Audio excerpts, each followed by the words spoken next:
Oke pemirsa, selamat siang, selamat malam, dan selamat sore. Jumpa lagi dengan saya Andri Noto dalam acara talk show live YouTube, saudara-saudara.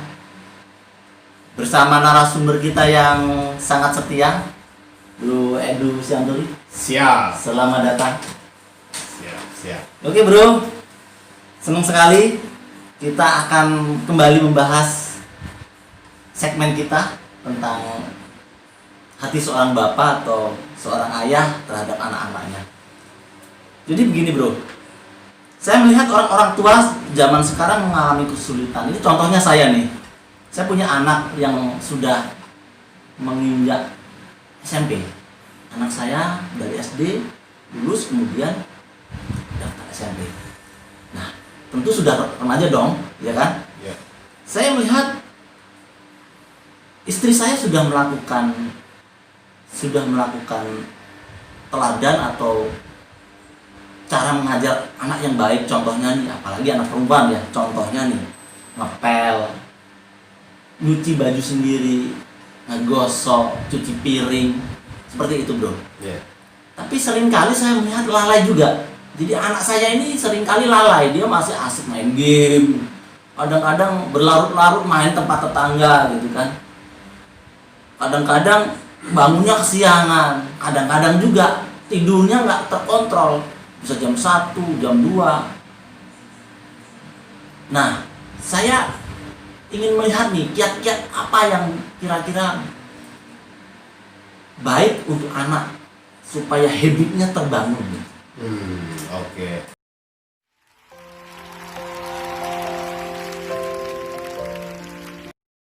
Silahkan. Nah, memang kalau ngobrolin anak ini selalu seru bro Keren ya. banget ya. Keren. Dan memang masalahnya pun banyak. Masalahnya banyak, kompleksitasnya banyak. Ya, kompleksitas. Betul. Nah, kalau bicara mengenai kebiasaan anak bro ya, ya anak-anak apalagi generasi milenial kesini lah gitu ya, anak-anak yang generasi baru lahir lah, mungkin SD, SMP, memang memiliki kecenderungan kebiasaan yang agak lambat lah ya untuk hal-hal yang positif atau hal-hal yang produktif ya, menurut pandangan kita orang-orang generasi sebelumnya gitu ya. Mungkin kalau kita melihat kebiasaan kita dulu waktu kecil sangat jauh lah gapnya gitu, perbedaannya. Kita disuruh orang tua melakukan sesuatu, misalnya suruh makan atau suruh cuci piring atau apa, kita di usia SD itu udah terbiasa. Sudah terbiasa. Nah, kebiasaan itu sudah menjadi hal yang lumrah gitu. Tapi sekarang memang itu menjadi kendala bagi para orang tua untuk memberikan kebiasaan atau menciptakan kebiasaan anak yang produktif gitu ya.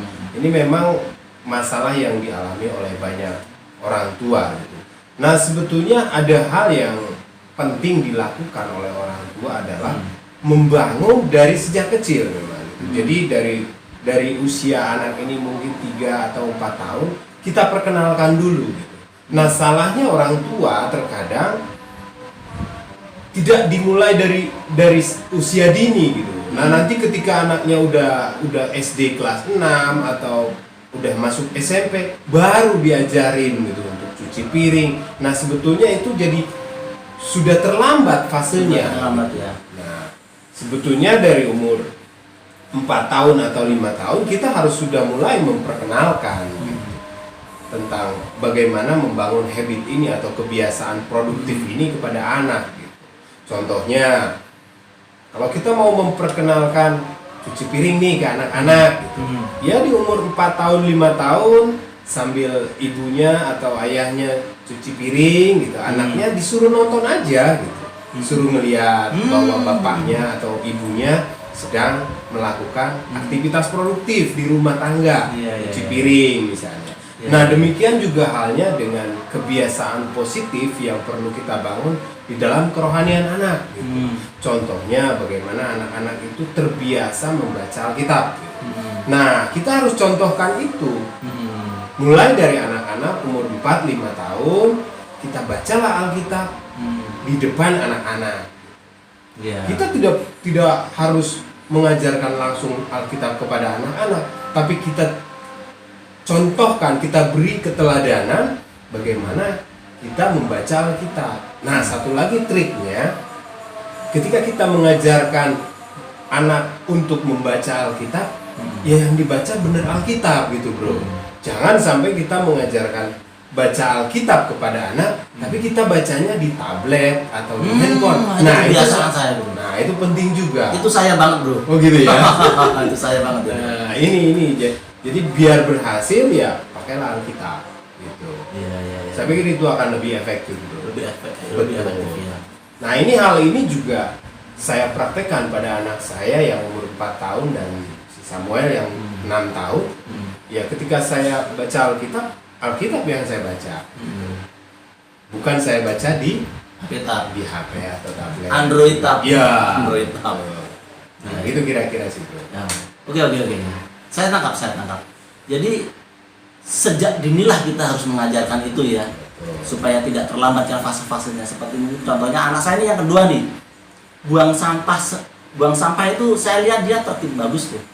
Kadang-kadang dia lihat sampah bekas truk ATM aja, waktu masuk ATM nih dia mengutin itu buang sampah. Keren banget tuh, bro. Keren. Saya seneng banget tuh lihat anak saya yang kedua tuh. Keren banget dah pokoknya. Terus kadang-kadang kreativitasnya juga main tuh anak saya yang kedua tuh. Mamanya masak. Anak ini selalu aktif, setia nonton dari jauh, pakai kursi atau di motor, kadang-kadang kan duduk di motor gitu kan, nengokin apa sih yang dilakukan mamanya gitu. Yeah. Saya lihat unik sekali anak saya. Jadi saya nggak telat amat ya mendidik anak mungkin ya.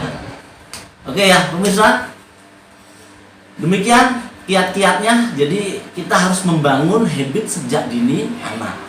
Kalau anak mau mencuci, ya ajarkan sejak dini. Anak bersih-bersih, anak buang sampah, itu kita harus ajarkan sejak dini ya. Ya luar biasa, keren sekali. Keren.